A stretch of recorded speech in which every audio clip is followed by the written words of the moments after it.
ଆଚ୍ଛା, କେବେ ଭାବିଛନ୍ତି କି ଆମେ ଆମ ଆଖପାଖ ଦୁନିଆକୁ ମାନେ ଦେଖୁ କେମିତି? ଗୋଟେ ସାଧା ଆଇନାରୁ ଆରମ୍ଭ କରି ଆମ ଆଖିର ଲେନ୍ସ ପର୍ଯ୍ୟନ୍ତ ଆଲୋକର ଯାତ୍ରାଟା ନା ବହୁତ ମଜାଦାର। ତ ଚାଲନ୍ତୁ ଆଜି ସେଇ ରହସ୍ୟମୟ ରାସ୍ତାରେ ଏକାଠି ବାହାରିବା। ତେବେ ସବୁଠାରୁ ମୂଳ ପ୍ରଶ୍ନ ହେଉଛି ଆମେ ପ୍ରକୃତରେ ଦେଖୁ କେମିତି? ଏହି ଗୋଟିଏ ପ୍ରଶ୍ନର ଉତ୍ତର ଭିତରେ ହିଁ ଆଲୋକର ପୂରା କାହାଣୀ ଲୁଚି ରହିଛି। ଏହାର ଉତ୍ତର ବହୁତ ସିଧାସଳଖ। କୌଣସି ଜିନିଷକୁ ଦେଖିବା ପାଇଁ ଆଲୋକ ସେହି ଜିନିଷରୁ ଆସି ଆମ ଆଖିରେ ପଡ଼ିବା ଦରକାର। ମାନେ ଆଲୋକ ଆମ ଆଖିରୁ ବାହାରି ଜିନିଷ ଉପରକୁ ଯାଏନି, ବରଂ ଜିନିଷରୁ ଆସି ଆଖିକୁ ଆସେ। ସେଇଥିପାଇଁ ତ ଯେତେବେଳେ ଲାଇଟ୍ ନଥାଏ କିଛି ବି ଦେଖାଯାଏନି। ଆଚ୍ଛା, ତ ଆଜି ଆମର ଏ ଯାତ୍ରା କେମିତି ଆଗକୁ ବଢ଼ିବ? ଦେଖନ୍ତୁ, ଆମେ ପ୍ରଥମେ ଜାଣିବା ଆଲୋକର ମୌଳିକ କଥା। ତାପରେ ଦେଖିବା ପ୍ରତିଫଳନର ନିୟମ ଆଉ ବଙ୍କା ପଥ ମାନେ ପ୍ରତିସରଣ କ'ଣ। ଏହାପରେ ଆସିବ ଲେନ୍ସ, ଆଉ ଶେଷରେ ଆମେ କିଛି ଗଣିତର ନିୟମ ବିଷୟରେ କଥା ହେବା। ହଉ ତାହେଲେ ଚାଲନ୍ତୁ ଆରମ୍ଭ କରିବା ଆମର ପ୍ରଥମ ପର୍ଯ୍ୟାୟରୁ ଆଲୋକର ମୌଳିକ ତଥ୍ୟ। ମାନେ ଆଲୋକର ସବୁଠାରୁ ଗୁରୁତ୍ୱପୂର୍ଣ୍ଣ ଗୁଣ କ'ଣ? ଦେଖନ୍ତୁ, ସାଧାରଣ ଭାବରେ କହିଲେ ଆଲୋକ ସବୁବେଳେ ସିଧା ରାସ୍ତାରେ ଯାଏ। ଆମେ ଏହାକୁ କହୁ ଆଲୋକ ରଶ୍ମି। ଆଉ ଏଇଥିପାଇଁ ତ ଛାଇ ତିଆରି ହୁଏ, ଠିକ୍ ନା? କିନ୍ତୁ ଏଠି ଗୋଟେ ମଜାଦାର କଥା ବି ଅଛି। ଆଲୋକ ନା ବେଳେବେଳେ ଗୋଟେ ତରଙ୍ଗ ବା ୱେଭ୍ ଭଳି ବି କାମ କରେ। ହେଲେ ଆଜି ଆମେ ସେ ବିଷୟରେ ବେଶୀ କଥା ହେବାନି। ଆମେ ତାର ସେଇ ସିଧା ରାସ୍ତା ଉପରେ ହିଁ ଫୋକସ୍ କରିବା। ଆଚ୍ଛା, ତାହେଲେ ଆଲୋକ ତ ସିଧା ଯାଏ, କିନ୍ତୁ ଯେତେବେଳେ ତା ରାସ୍ତାରେ କିଛି ଆସିଯାଏ, ମାନେ ଏମିତି କିଛି ଯାହା ଭିତର ଦେଇକି ସେ ଯାଇପାରିବନି, ସେତେବେଳେ କ'ଣ ହୁଏ? ଚାଲନ୍ତୁ ଦେଖିବା। ଏହାର ନିୟମ ମାତ୍ର ଦୁଇଟା ଆଉ ବହୁତ ସରଳ। ପ୍ରଥମ କଥା ହେଲା ଆଲୋକ ଯେଉଁ ଆଙ୍ଗେଲ ବା କୋଣରେ ଆସି ବାଜେ ଠିକ୍ ସେତିକି କୋଣ କରି ଫେରିଯାଏ। ଆଉ ଦ୍ୱିତୀୟ କଥା ହେଲା ଆସୁଥିବା ରଶ୍ମି, ଫେରିଯାଉଥିବା ରଶ୍ମି ଆଉ ସେହି ଜାଗାରେ ଟଣାଯାଇଥିବା ଲମ୍ବ।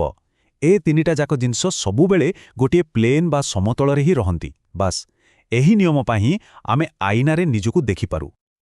ଆମ ଘରେ ଯେଉଁ ଆଇନା ଥାଏ ତାକୁ ଟିକେ ଭାବନ୍ତୁ। ସେଥିରେ ଆମର ଯେଉଁ ପ୍ରତିବିମ୍ବ ଦେଖାଯାଏ ତାର କିଛି ଖାସ୍ ଗୁଣ ଅଛି। ଏହା ସବୁବେଳେ ସିଧା ଥାଏ, ଆକାରରେ ବି ପୁରା ଆମ ଭଳି ସମାନ ଥାଏ। ଆଉ ଏହାକୁ କୁହାଯାଏ ଆଭାସୀ ବା ଭର୍ଚୁଆଲ। ଏହାର ମାନେ ହେଲା ପ୍ରତିବିମ୍ବଟା ଆଇନା ଭିତରେ ଥିବା ଭଳି ଲାଗେ। ତାକୁ ଆମେ କୌଣସି ପରଦା ଉପରକୁ ଆଣିପାରିବାନି। ଆଉ ସବୁଠୁ ମଜାର କଥା, ଏଥିରେ ଲ୍ୟାଟରାଲ ଇନଭର୍ସନ ହୁଏ, ମାନେ ଆମ ଡାହାଣ ପଟ ବାମ ପଟ ଦେଖାଯାଏ। କିନ୍ତୁ ଯଦି ଆଇନାଟା ସିଧା ନ ହୋଇ ବଙ୍କା ଥାଏ, ତାହେଲେ କ'ଣ ହେବ? ଏହାକୁ ବୁଝିବା ପାଇଁ ସବୁଠୁ ଭଲ ଉଦାହରଣ ହେଉଛି ଗୋଟେ ଚାମଚ। ଚାମଚର ଯେଉଁ ଭିତର ପଟ, ଯେଉଁଠି ଆମେ ଖାଉ, ସେଇଟା ହେଉଛି ଅବତଳ ଦର୍ପଣ। ଏହା ଆଲୋକକୁ ଗୋଟେ ଜାଗାରେ ଏକାଠି କରିଦିଏ। ଆଉ ଚାମଚର ଯେଉଁ ବାହାର ପଟ, ସେଇଟା ହେଉଛି ଉତ୍ତଳ ଦର୍ପଣ।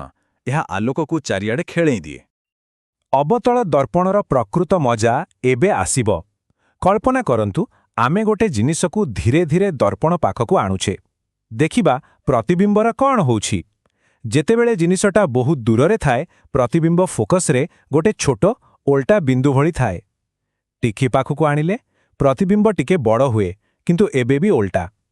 ଆହୁରି ପାଖକୁ ଆଣିଲେ ପ୍ରତିବିମ୍ବ ଆହୁରି ବଡ଼ ହୁଏ, ଏବେ ବି ଓଲଟା। କିନ୍ତୁ ଯେମିତି ହିଁ ଆମେ ଜିନିଷଟାକୁ ଫୋକସ୍ ପଏଣ୍ଟ ଭିତରକୁ ନେଇ ଆସିବା, ପୂରା ଖେଳ ବଦଳିଯାଏ। ହଠାତ୍ ପ୍ରତିବିମ୍ବଟା ସିଧା, ବହୁତ ବଡ଼ ଆଉ ଆଇନା ପଛପଟେ ଦେଖାଯାଏ।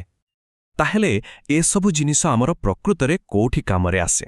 ଦେଖନ୍ତୁ, ଅବତଳ ଦର୍ପଣ ଲାଗିଥାଏ ଟର୍ଚ୍ଚରେ, ଗାଡ଼ିର ହେଡ୍ଲାଇଟ୍ରେ, କାରଣ ଏହା ଆଲୋକକୁ ଏକାଠି କରି ବହୁତ ଦୂରକୁ ପଠାଇପାରେ।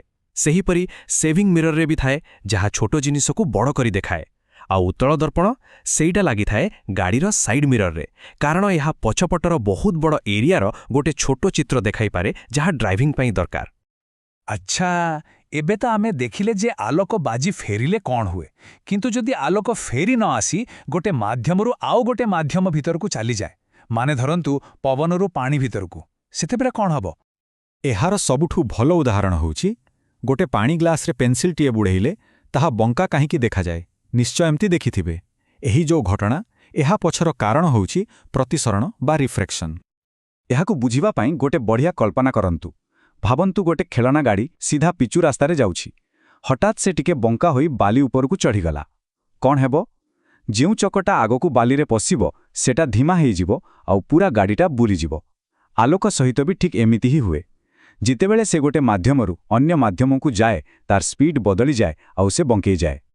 ତେବେ କୋଉ ଜିନିଷ ଆଲୋକକୁ କେତେ ବଙ୍କେଇବ, ତାକୁ ମାପିବା ପାଇଁ ଗୋଟେ ସଂଖ୍ୟା ଅଛି। ତାକୁ କୁହାଯାଏ ପ୍ରତିସରଣାଙ୍କ ବା ରିଫ୍ରାକ୍ଟିଭ୍ ଇଣ୍ଡେକ୍ସ। ସିଧା କଥା ହେଲା, ଯେଉଁ ଜିନିଷ ଭିତରେ ଆଲୋକର ବେଗ ଯେତେ କମିଯିବ ତାର ପ୍ରତିସରଣାଙ୍କ ସେତେ ଅଧିକ ହେବ। ଉଦାହରଣ ସ୍ୱରୂପ ଏହି ସଂଖ୍ୟାଟିକୁ ଦେଖନ୍ତୁ 2.42। ଏଇଟା ହେଉଛି ହୀରାର ପ୍ରତିସରଣାଙ୍କ। ଏଇଟା ବହୁତ ବେଶୀ।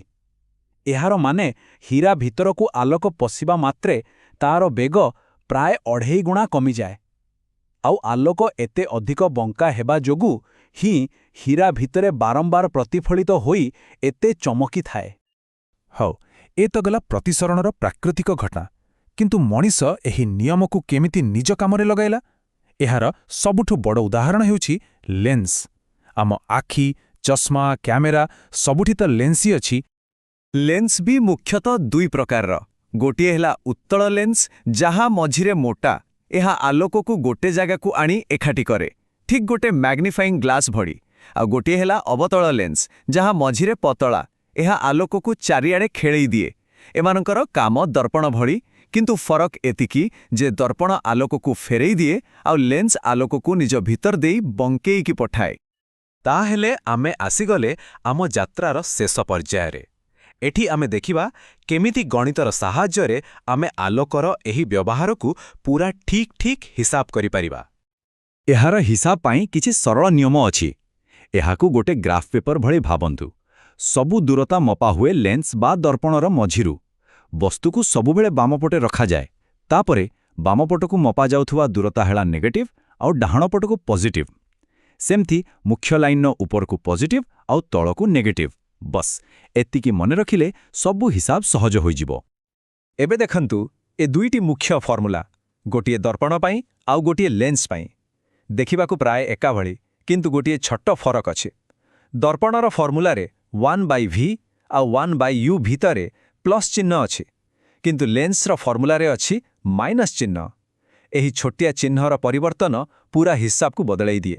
ଆଉ ହଁ, ଏଠି u ହେଲା ବସ୍ତୁର ଦୂରତା, v ହେଲା ପ୍ରତିବିମ୍ବର ଦୂରତା ଆଉ f ହେଲା ଫୋକସ୍ ଦୂରତା। ଆମେ ଯେତେବେଳେ ଚଷମା କଥା କହୁ, ଗୋଟେ ଶବ୍ଦ ବାରମ୍ବାର ଶୁଣୁ, ପାୱାର। এই ପାୱାର ଆଉ କିଛି ନୁହେଁ, ଲେନ୍ସର ଆଲୋକ ବଙ୍କେଇବାର କ୍ଷମତା। ଏହାକୁ ଡାୟପ୍ଟର ଡିରେ ମପାଯାଏ। ଯେଉଁ ଲେନ୍ସର ଫୋକସ୍ ଦୂରତା ଯେତେ କମ୍, ତାର ପାୱାର ସେତେ ଅଧିକ। ଏହାର ଫର୍ମୁଲା ବି ବହୁତ ସରଳ, P = 1/f। କିନ୍ତୁ ଗୋଟେ କଥା ମନେ ରଖିବାକୁ ହେବ, ଏଠି fକୁ ସବୁବେଳେ ମିଟରରେ ହିଁ ନିଆଯାଏ। ତାହେଲେ ଏହା ଥିଲା ଆଲୋକର ଯାତ୍ରା। ଗୋଟେ ସିଧା ରାସ୍ତାରୁ ବାହାରି ଦର୍ପଣରେ ଧକ୍କା ଖାଇ ଫେରିବା ଆଉ ଲେନ୍ସ ଭିତର ଦେଇ ବଙ୍କେଇ ଯିବା।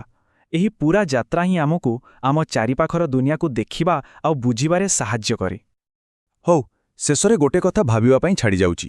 ଯଦି ଗୋଟିଏ ଲେନ୍ସରେ କିଛି ନା କିଛି ଭୁଲ ବା ତ୍ରୁଟି ରହିଯାଏ, ତାହେଲେ କ'ଣ ଆମେ ଗୋଟେରୁ ଅଧିକ ଲେନ୍ସକୁ ଏକାଠି କରି ସେହି ଭୁଲକୁ ସୁଧାରି ପାରିବା ଆଉ ପୁରା ସଠିକ୍ ପ୍ରତିବିମ୍ବ ତିଆରି କରିପାରିବା, ଯେମିତି କ୍ୟାମେରା କିମ୍ବା ଟେଲିସ୍କୋପ୍ରେ ହୁଏ?